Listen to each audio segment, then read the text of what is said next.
All right, Fox News contributor Sarah Carter. She is currently in Texas, where she has been investigating the border situation for herself. While roaming the border area, she had a remarkable run-in with suspected illegal immigrants coming from Bangladesh into the United States from our southern border. Take a look. ¿Qué país? What country? Bangladesh. Bangladesh? Yes. Bangladesh. How long have you been walking?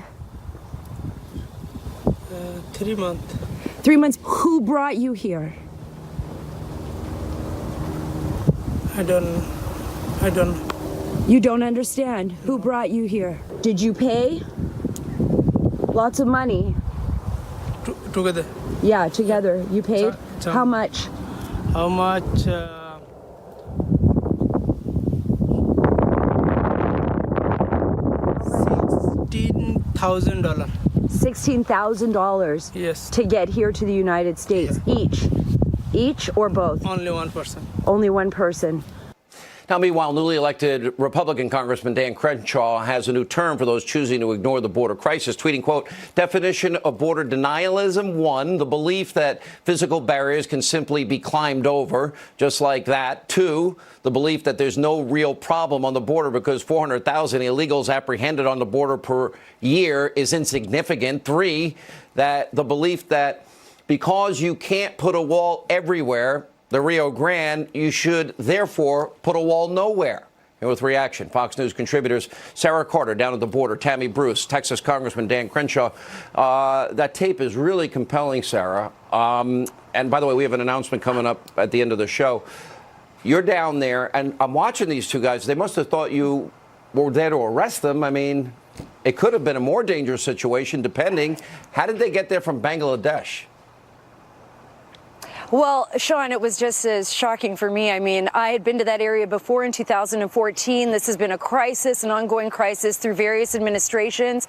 And I saw people crossing, mainly unaccompanied minors. In 2014, at least 50 I ran into that summer that I was down there. So within 10 minutes of being down at the Rio Grande River on the border, these two men came up to me. They were coming up the road.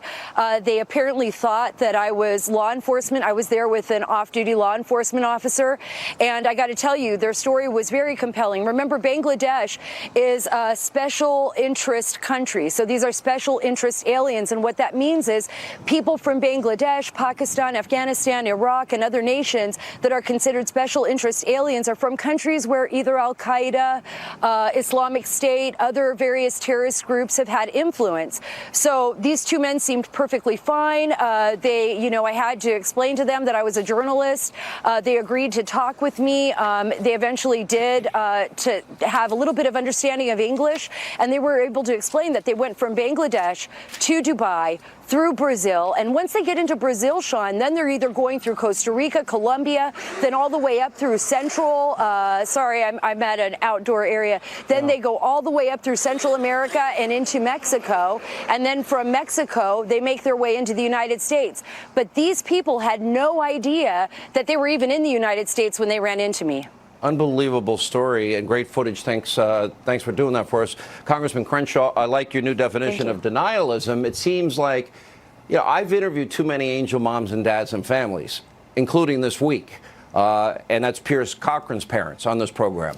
A 5-month-old little boy is never going to see his hero father, who was shot as a police officer, Officer Singh. They're really, to say it's manufactured is beyond insulting to me. It absolutely is, and we have angel parents in my district as well. I think everybody does. The first thing we have to consider is there a problem on the border? And I use that 400,000 number. I think that's the right number to use because that's the number of apprehensions that Border Patrol agents conduct on the border every single year. That's how many football stadiums can you fill with that number? That's a completely unsustainable problem and number. And so then we have to ask, well, what's the solution here? Well, the solution is a mix of things, right? It's a physical barrier where that makes sense. It's drone technology, it's sensor technology. And the Democrats like to talk about those latter things, but when you mention walls in certain places, they refuse to talk anymore. But that matters, right? Barriers matters, and they can dismiss in this smug way as ineffective and fourth century solutions. They just dismiss it out of hand without any thought or evidence to back that. But the reality is those do work and they do matter. As I was a Navy SEAL, so we have a long career worth of infiltrating places, and walls actually matter. And I'd love to see the Democrat, my colleagues, come down with me and climb over these things or tunnel under them, as Nancy Pelosi said today. Yeah, I've been down there about 12 times myself. Tammy, there's a certain arrogance that the Democrats had as the 88% of the American people do not believe it's a manufactured crisis. Right. We see the drugs, traffickers, cartels, gang members. So we know people that have been impacted by this. It's happening in small towns and big cities. But the arrogance, we'll give you $1. We're not going to negotiate at all.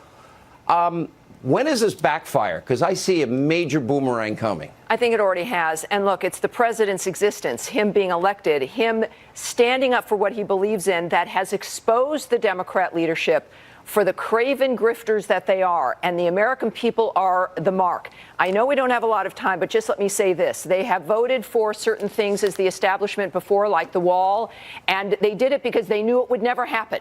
Trump is the threat because he will get it done. And what is so craven here and what is so awful is that this is a crisis. A little while ago, the Democrats cared for 1 minute about the 2 dead children that we had. Horrible, a horrific situation.